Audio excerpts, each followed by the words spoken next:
I'm now checking microswitches on the Rowe JAN Jukebox.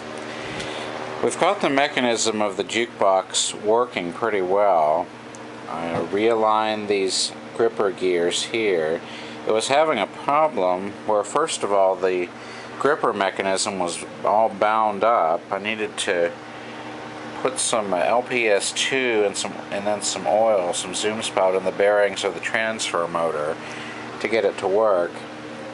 And then these gears were not aligned properly with the rest of the mechanism. It must have jammed at some point, so I had to realign it so that the tone arm would end up completing the mechanism cycle to play the record.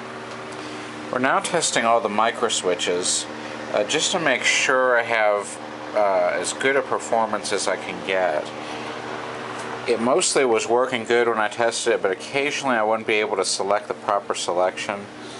And so I've got the ohm meter hooked up to the microswitch here. First of all, I burnished the contacts on the little contact that connects to the circuitry because it was extremely oxidized.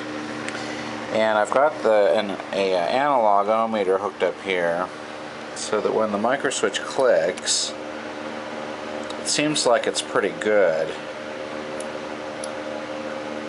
There's no intermittency in it.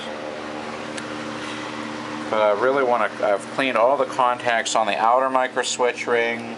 You can't really get inside the microswitch and clean those contacts, but you can clean the contacts that connect to the wires. So I cleaned all these ones. Now I'm working on the inner ring, and we'll go and check the rest of the microswitches in here. Another thing is that there's a circuit board back behind here with traces on it, and this is connected to the sensing mechanism that senses when a selection's made on the selection wheel here. And I had to clean those contacts in order to get it to actually recognize a selection at all. If you don't take the machine out of the cabinet, you wouldn't even know that there's a circuit board back there that has contacts on it, but there is, and that can lead to selection related problems.